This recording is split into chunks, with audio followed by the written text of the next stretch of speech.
नमस्कार,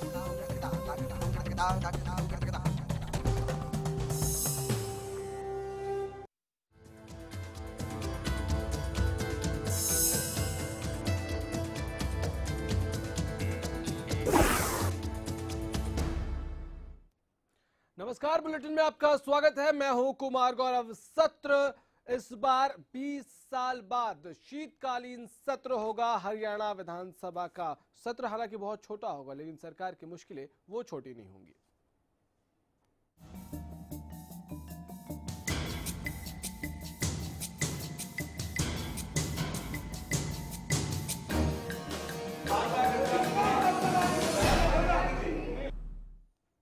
पहले एक रिपोर्ट दिखाते हैं आपको और इस रिपोर्ट के बाद चर्चा आगे बढ़ाएंगे कि आखिर इस सत्र में क्या क्या चीजें होंगी, कौन कौन से विषय होंगे जिन पर हंगामा हो सकता है और सरकार के लिए ढाल के तौर पर क्या क्या चीजें होंगी।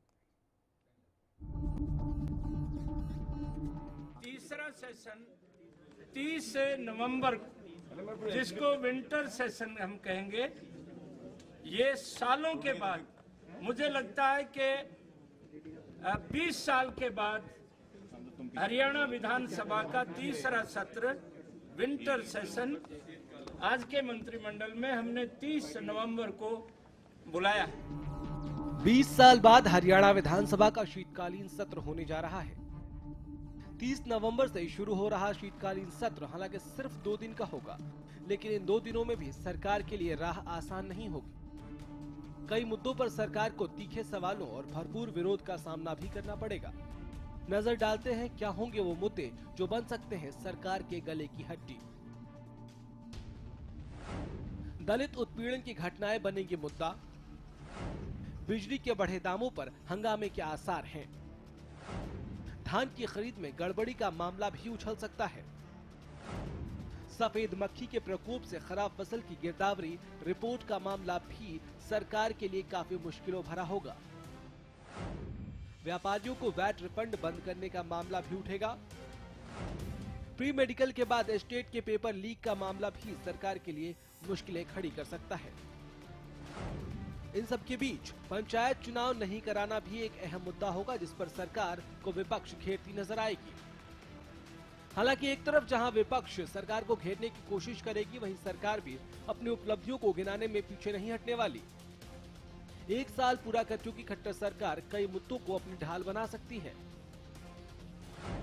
1 साल के कार्यकाल में वाड्रा पर कसा शिकंजा, भ्रष्टाचार पर नकेल कसने का दावा। 1 साल में 54 नई योजनाएं लॉन्च की गई। सीएम विंडो के काम में तेजी लाई गई। नई इंडस्ट्री पॉलिसी लागू की गई।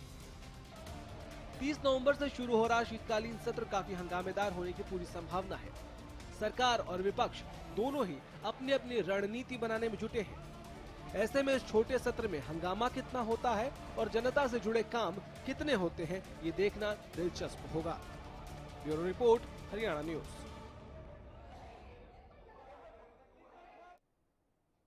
चर्चा आगे बढ़ाएंगे, उससे पहले आपको सीधे लिए चलते हैं प्रेस कॉन्फ्रेंस में, जहां परिवहन मंत्री इस वक्त मीडिया को संबोधित कर रहे हैं और नई ट्रांसपोर्ट पॉलिसी के बारे में बता रहे हैं।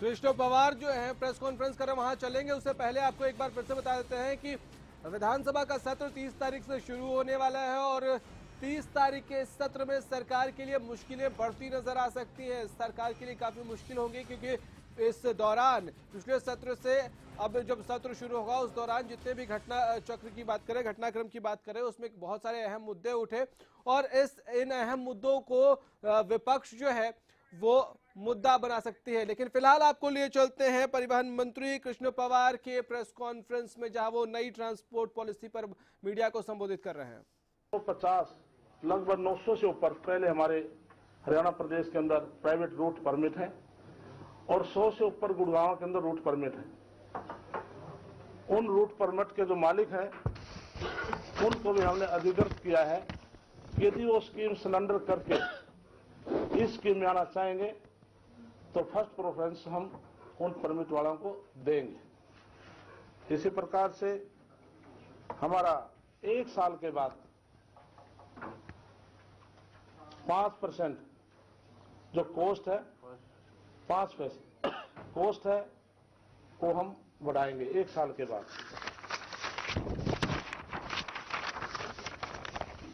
इसी प्रकार से जो हम ड्राइवर भर्ती करेंगे वो 55 साल की उम्र तक हम ड्राइवर भर्ती करेंगे। इसी प्रकार से जो हमारे चेकिंग वगैरह सारा हरियाणा रोडवेज ही इसकी करेगा।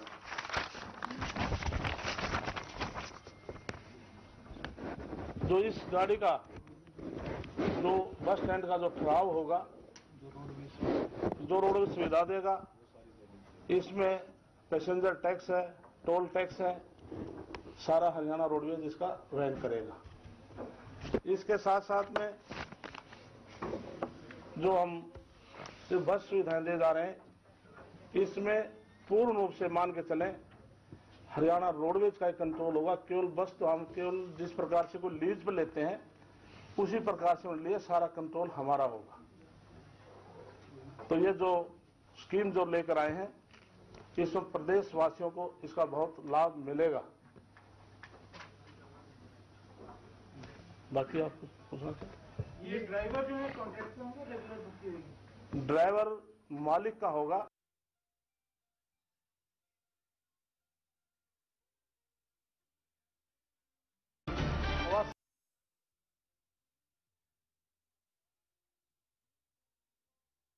हमारे स्टाफ सिलेक्शन कमीशन से नए ड्राइवर नहीं आते और जो हमारी बसों बेड़ा है उसके अंदर अब 600 नई बसें भी डाल रहे हैं और 300 बसों का हम ऑर्डर हमने दे भी दिए हैं। भाई साहब, जो ये परमिट वाली बसें हैं तो इसमें आप किस हिसाब से उसको पे करोगे मालिक को? ट्रांसपोर्ट पॉलिसी को कल कैबिनेट से मंजूरी मिली और उसके बाद अब कृष्ण पवार उसके बारे में डिटेल्ड इंफॉर्मेशन मीडिया से साझा कर रहे हैं विस्तार से। हालांकि कल ही सारी बात खुलकर निकलकर सामने आई थी और ग्राफिक्स के जरिए हम इस नई पॉलिसी में क्या कुछ है इसके बारे में हम आपको बता रहे हैं कि जरूरत के मुताबिक रूट्स की पहचान कर ली गई है। डीजल का रेट है और ये मैं रेट कोट कर रहा हूँ। आपने अपने नहीं तय किया कि मिनिमम नहीं इतने तक नहीं, इसके लिए कोई भी मालिक है मार्केट की ओर उनसे गाड़ी चलानी है तो फ्यूल कंजम्पशन, ड्राइवर की सैलरी, मेंटेनेंस सारा हिसाब किताब लगाकर ही बिल डालेगा ना। नहीं तो ऐसा नहीं होगा कि मान लो किसी की गाड़ी 100 किलोमीटर चलेगी, कितनी बस यहाँ पे? हाँ, इसके लिए हमारी कम से कम 5000 बसें चलाने की योजना है।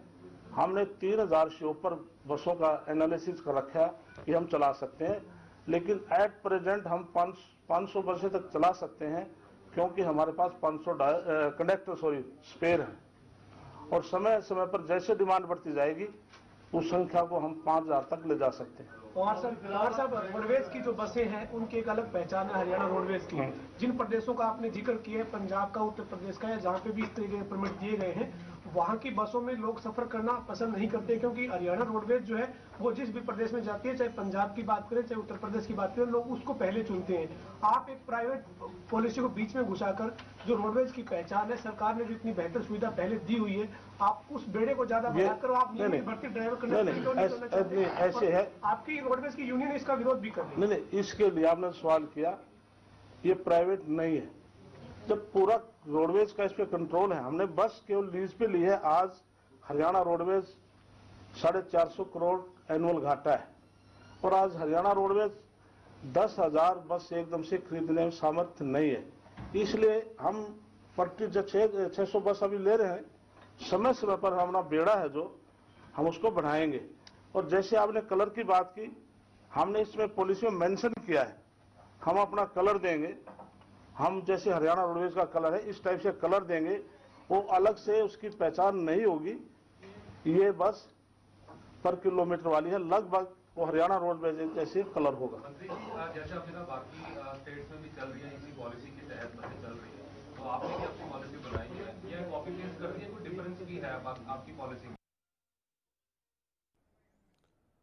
तो परिवहन मंत्री कृष्णलाल पंवार की प्रेस कॉन्फ्रेंस हो रही है इस वक्त और उसमें वो सारी जानकारी साझा कर रहे हैं कि लोगों को सुविधा देने के लिए ये नई स्कीम लाई गई है और निजी ऑपरेटर्स से बसें ली जाएंगी और इन ऑपरेटर्स से बसें लेके फिर 4 साल से पुरानी बसें 250 किलोमीटर रोजाना चलेंगी। ये उसकी विस्तृत जानकारी दे रहे हैं पवार साहब और बताया उन्होंने कि बस का मालिक जीपीएस सिस्टम लगाकर ही बस देगा। उनसे प्राइवेट ऑपरेटर्स से बस लेकर फिर गवर्नमेंट उन बसों को चलाएगी। अलग अलग रूट्स जिनकी पहचान की जरूरत थी, जहां जरूरत है बसों की, उन रूट्स की पहचान भी विभाग ने पहले ही कर रखी है और उस जरूरत के हिसाब से ही ये बसें चलाई जाएंगी।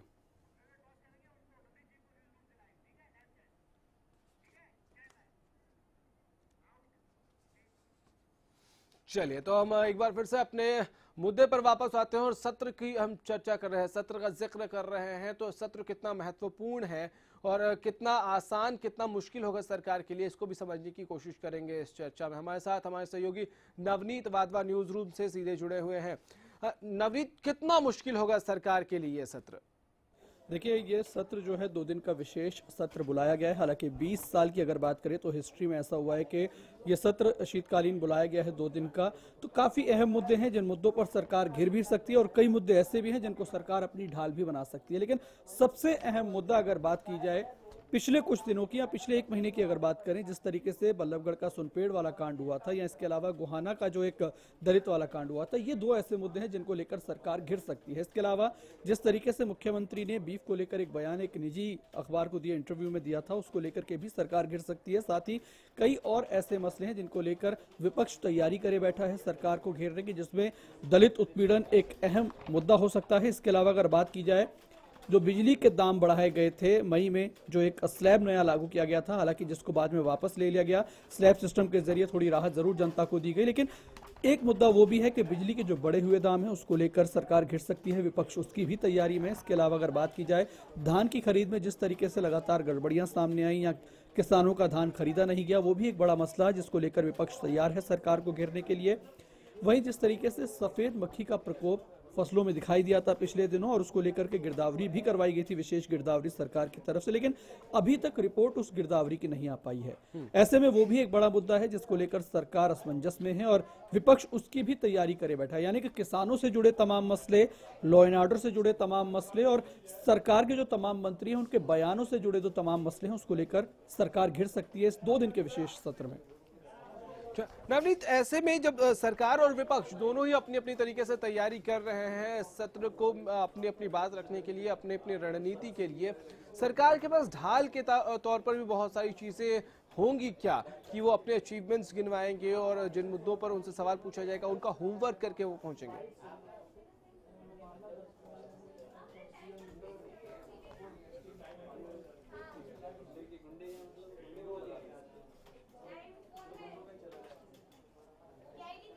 सुन पा रहे हैं हम नवनीत हमें? जी बताइए। हाँ, सवाल यही है कि सरकार के पास अपना पक्ष रखने के लिए क्या कुछ होगा? देखिए, सरकार के पास अगर अपना पक्ष रखने की यहाँ पर बात की जाए, जिस तरीके से पिछला महीना जो गया है, अक्टूबर का या बात की जाए नवंबर का भी जो शुरुआत का समय रहा है, सरकार ने अपनी 1 साल की तमाम उपलब्धियां जनता के बीच लेकर सरकार गई थी। तो वो कहीं ना कहीं एक थोड़ा सा सकारात्मक पक्ष सरकार की तरफ से सदन में रखा जा सकता है कि 1 साल के दौरान क्या क्या चीजें सरकार की तरफ से की गई हैं। इसके अलावा भ्रष्टाचार पर नकेल कसने का दावा लगातार सरकार करती आ रही है, वो भी एक रिलीफ देने वाली बात हो सकता है कि इस सत्र में सरकार के पास रहे। इसके अलावा अगर 1 साल के कार्यकाल की बात करें, सरकार ने 1 साल में नई योजनाएं जो हैं वो 54 योजनाएं नई लागू की हैं। उन योजनाओं के बारे में जानकारी देकर और योजनाओं का राग अलाप कर अगर ये कहा जाए तो सरकार थोड़ा सा बचने की कोशिश जरूर करेगी। इसके अलावा सीएम विंडो के काम में तेजी लाई गई है। हालांकि कई जगहों पर सीएम विंडो में शिकायतें जो दी जाती है उसमें गड़बड़ियों की बात सामने आती है, लेकिन तेजी लाई गई है। इसके अलावा जो नई इंडस्ट्री पॉलिसी लागू की गई है, ये कई अहम मुद्दे हैं जिनको लेकर सरकार थोड़ा सा सुकून और अब नई ट्रांसपोर्ट पॉलिसी भी है। बहुत बहुत शुक्रिया नवनीत आपका हमारे साथ जुड़ने के लिए। एक छोटा सा ब्रेक लेंगे और ब्रेक से जब वापस आएंगे तो महिपाल सिंह जी हमारे साथ राजनीतिक विश्लेषक जुड़े हुए हैं स्टूडियो में। सर, आपका स्वागत भी कर लूं और ब्रेक से जल्दी से वापस आएंगे, इस चर्चा को आगे बढ़ाएंगे क्योंकि सरकार के लिए कितनी मुश्किल होगी और विपक्ष के लिए कितना आसान होगा, ये चर्चा बहुत अहम है। छोटा सा ब्रेक।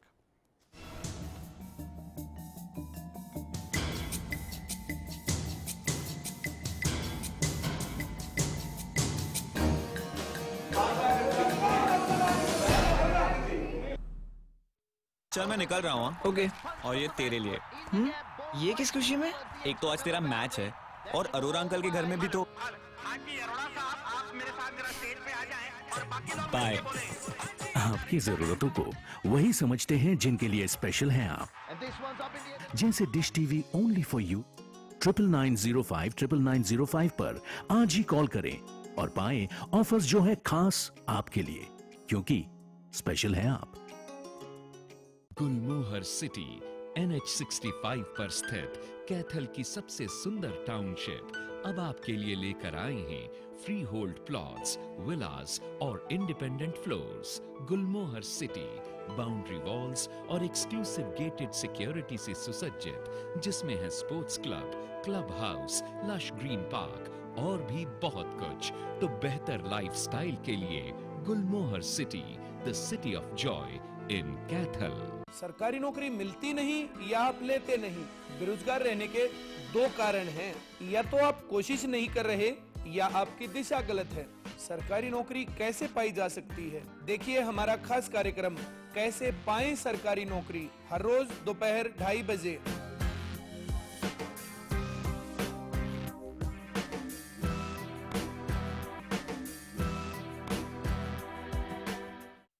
गुलमोहर सिटी NH65 पर स्थित कैथल की सबसे सुंदर टाउनशिप अब आपके लिए लेकर आए हैं फ्री होल्ड प्लॉट्स, विलास और independent floors. Gulmohar city boundary walls और एक्सक्लूसिव गेटेड सिक्योरिटी से सुसज्जित, जिसमें है sports club, club house, lush green park और भी बहुत कुछ। तो बेहतर लाइफस्टाइल के लिए Gulmohar city, the city of joy in Kaithal. Haryana fresh शुद्ध घी का नाम बड़ा, शुद्धता की कसौटी पर खरा, घर के घी जैसा स्वाद मन भाए, जो भी खाए तंदुरुस्ती पाए।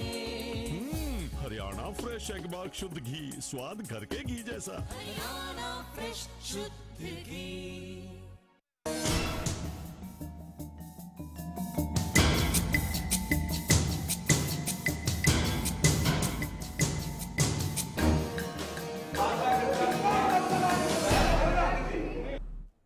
ब्रेक के बाद एक बार फिर से आपका स्वागत है। महिपाल सिंह जी हमारे साथ राजनीतिक विश्लेषक जुड़े हुए हैं स्टूडियो में। महिपाल जी स्वागत है आपका। धन्यवाद। महिपाल जी, सत्र कितना आसान कितना मुश्किल होगा?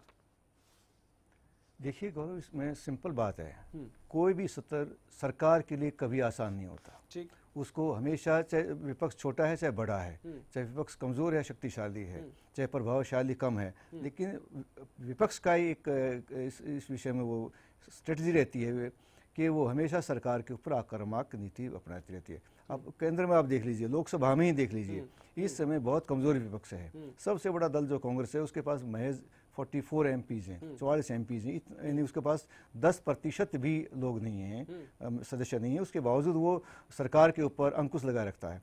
हरियाणा में तो विपक्ष बहुत मजबूत है, यानी कुल 2 आदमी की तो मेजोरिटी हरियाणा में, एक की रादर 90 की हाउस में बीजेपी को 40 MLAs की आवश्यकता है, उसके पास कुल 47 तो हैं ही।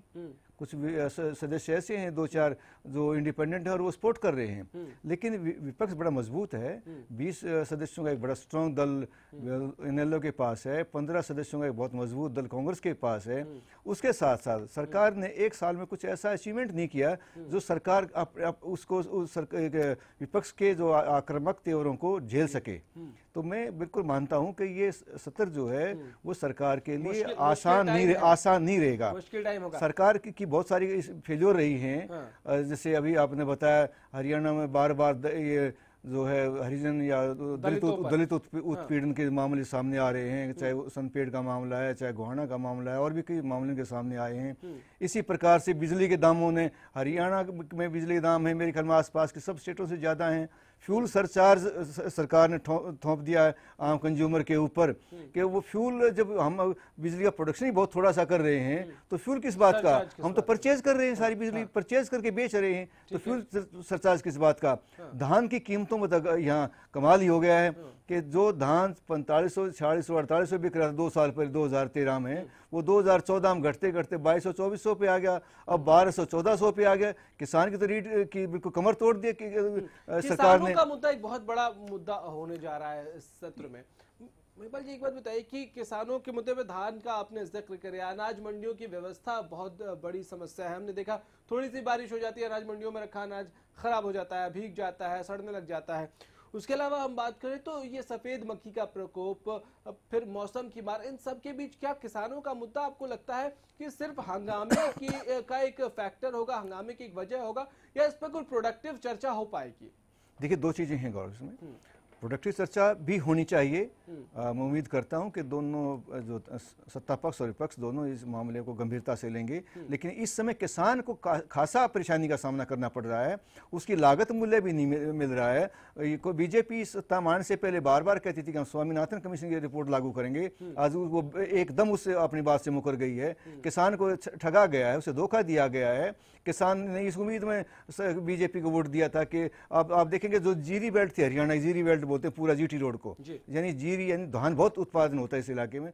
जीरी बेल्ट की 100% सीटें बीजेपी को मिली इस उम्मीद में कि स्वामीनाथन कमीशन रिपोर्ट लागू होगी और किसान के अच्छे दिन आएंगे, लेकिन किसान के अच्छे दिन आए नहीं। जीरी का भाव एक तिहाई, 1/4 तक आ गया है। और जो एक और भी इसमें तमाशा है कि उसको पर्ची मिलती है 1450 रुपए, 1400 रुपए की, और उसकी पेमेंट होती है 1250 की। सरकार के सामने हो रहा है, सरकार देख रही है। ये दो ही बातें हो सकती है, सरकार की मिली भगत है या सरकार लाचार है। ठीक है महिपाल जी, एक बहुत महत्वपूर्ण बात, जब भी सत्र, कोई भी सत्र जब शुरू होता है तो एक बहुत महत्वपूर्ण चर्चा होती है कि क्या पिछले कुछ वक्त में हमने एक ट्रेंड सा देख लिया है कि ये ट्रेंड बन गया है कि विपक्ष है तो उसको हंगामा ही करना है, उसको विरोध ही करना है, उस हंगामे के बीच कामकाज ठप हो जाता है।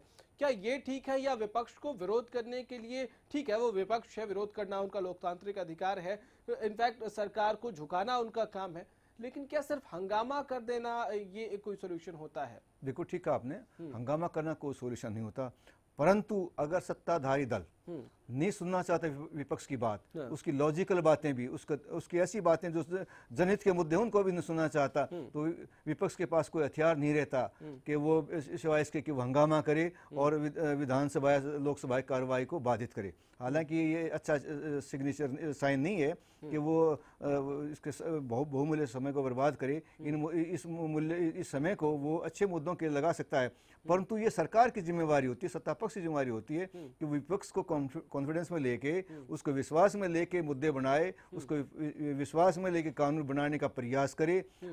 अभी तो आपके सामने है 2 सत्र लोकसभा के केवल मात्र भूमि अधिग्रहण बिल के भेंट चढ़ गए, और उसके बाद सत्ताधारी दल को झुकना पड़ा और उनको भूमि अधिग्रहण बिल को वापस लेना पड़ा। तो सरकार को चाहिए था कि इस तरह के बिल लाने से पहले विपक्ष को कॉन्फिडेंस मिले, पहली बात।